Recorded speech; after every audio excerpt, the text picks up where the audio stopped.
జేసీ కుటుంబం అంటే మీకు ఎందుకు కనపడదు? మీకు పాత కక్షలు ఆ ధోరణి ఏమన్నా ఉందా? లేకపోతే ప్రజెంట్ రాజకీయాల్లో వాళ్ళని ఎదుర్కోవడానికి చేస్తున్న ఎత్తుగడన? అంటే పాత కక్షలు అనేది రాజకీయంగా ఎప్పుడున్నట్టు ఉండదు ఆ కుటుంబానికి మొత్తం. ఎత్తుగడలు అనేది కన్నా వాళ్ళు చేసిన అరాచకాల మీద తిరగవడం అనేది మంచిది.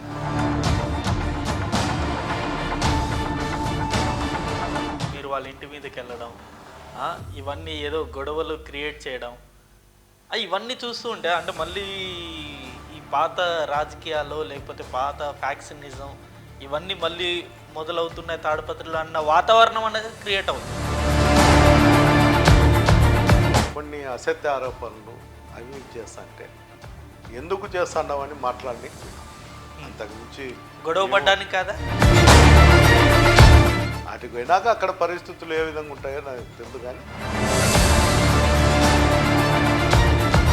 పాత కక్షలు అయితే ఏం లేవు.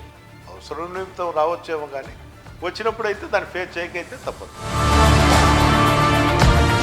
మొన్న మీరు ఒక స్టేట్మెంట్ ఇచ్చారు సార్, 4 నెలల తర్వాత మళ్ళీ 4 నెలల తర్వాత మొదలెడతాను. దాన్ని క్లియర్గా చెప్పు. 4 నెలల తర్వాత ఒక ప్రచారణ అనేది రాజకీయాల్లో అవసరము.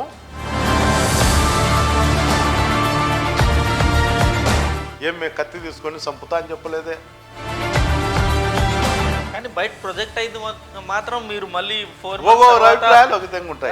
మంత్స్ తర్వాత మీరు మళ్ళీ ఫ్యాక్షనిజం మొదలెడతారంటే ఫ్యాక్షనిజం నేను మొదలు పెడతాను, ప్రచారణ మొదలు పెడతా అని చెప్పి.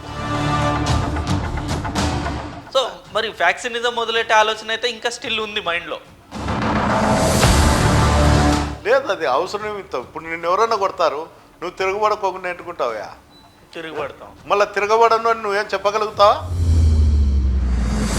నా విందుకి ఎవరన్నా దండయాత్ర చేయడానికి వచ్చినప్పుడు, ఇంకోటి వచ్చినప్పుడు నా సేఫ్టీ కోసమో లేకపోతే నా ఉనికి కోసమో నేను చేస్తా అని చెప్తాను కదా. చేయనని ఎక్కడే కానీ ఎప్పుడే కానీ నేను చెప్పడం లే. ప్రభాకర్ రెడ్డి గారిని 4 మంత్స్ తర్వాత అంతు చూస్తానన్న వేలో మీరు స్టేట్మెంట్ ఇచ్చినట్టు అనిపిస్తుంది. నేను చెప్తాను కదా, నేను మాట్లాడిన మాటలకు అన్ని దానిలో కట్టుబడి ఉంటా. ఇప్పుడు కాదు ఎప్పుడైనా కానీ. లైక్ ఇప్పుడు ఈ స్టేట్మెంట్ అన్నది ఇలాంటి మాటలు భయపెట్టడానికా లేకపోతే భయపడి ఇచ్చిన స్టేట్మెంట్స్ అనుకోవచ్చు?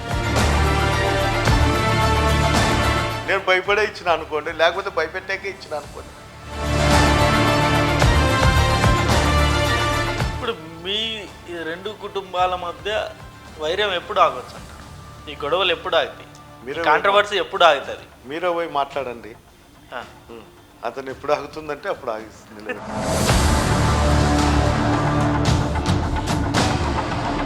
ఇద్దరు అభిప్రాయాలు ఓ విధంగా ఉండాలా. ఎందుకు సర్దుకుందాము అనేది నాకు అనుకుండే అవతల వ్యక్తికి లేకపోతే ఇది ఎక్కడ ఫుల్ స్టాప్ పడుతుంది?